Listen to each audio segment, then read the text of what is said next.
संत कथा सुना रहे थे। एक सज्जन का नाम था दानचंद। गंगा जी से 12 किलोमीटर दूर उनका गांव था। दानचंद को भगवान ने संपन्नता तो दी थी, धन तो दिया था, लेकिन लोभ ही इतने थे कि लोगों ने व्यंग में ही उनका नाम दानचंद रख दिया था। कभी कोई पुण्य कार्य नहीं किया, कहते खर्च होगा। तो पत्नी ने कहा कि गंगा जी नहाया 12 किलोमीटर दूर हैं, इसमें क्या खर्च हो रहा है, चले जाओ।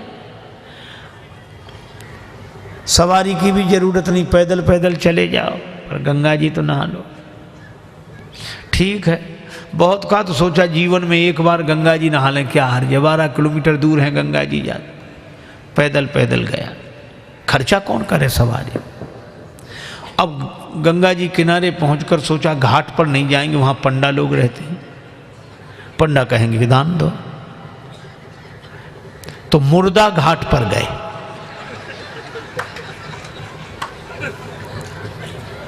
अब मुर्दा घाट तो खाली रहता, कभी कभी दुनिया में अपने घर में कोई सीट खाली करता है तो मुर्दा घाट भरता है, बाकी तो खाली है। सोचा ये ठीक, न पंडा का झंझट, न दान का, न पुण्य का। गए सो कपड़े उतारे, इधर उधर देखा कोई नहीं है, सोचा डुबकी लगा ले। सो जैसे ही प्रवेश किया, डुबकी लगाई। अब कथा बड़ी सुंदर है, भगवान को हंसी लगी कि इतना लोभी आदमी नहीं देखा। तो भगवान ने सोचा कि चलो आज हम इसको छकाते हैं। तो दानचंद ने देखा इधर उधर कोई नहीं था, पर गंगा जी में जैसे ही डुबकी लगा के और बाहर निकले, वैसे ही पंडा के रूप में भगवान उपस्थित। यजमान की जय हो।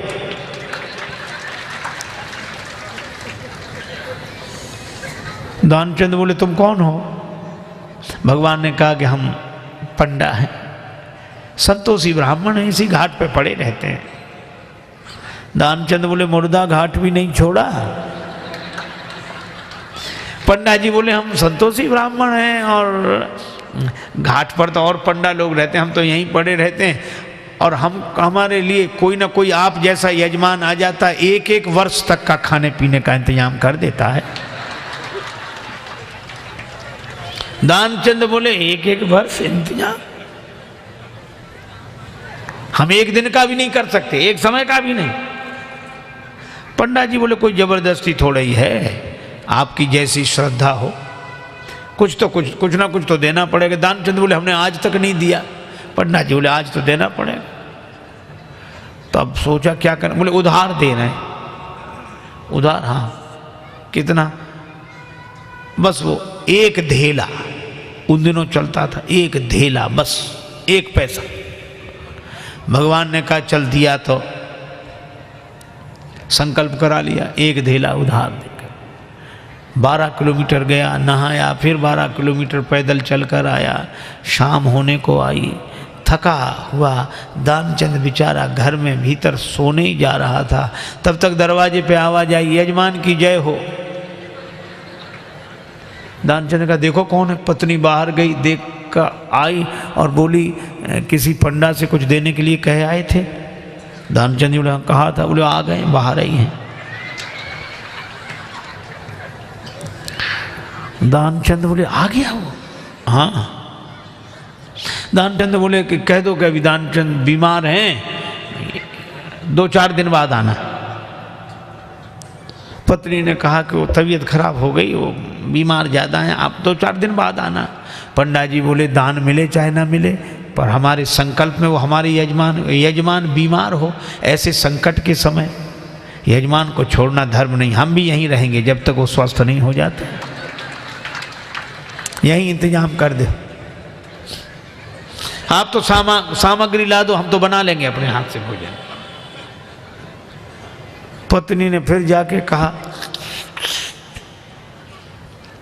पर दानचंद भी अद्भुत आदमी,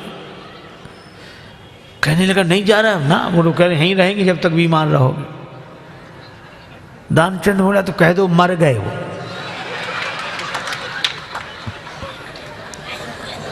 तो ये ऐसे कैसे कह दें? दानचंद बोले तुम कह दो हम श्वास रो के पड़े रहेंगे। पत्नी ने झूठे जाकर रोते हुए अभी चले गए, वो समाप्त। पंडा जी बोले चले गए, मर गए। अरे राम राम, लेकिन यजमान का जब तक अंतिम संस्कार ना हो जाए हम कैसे जा सकते?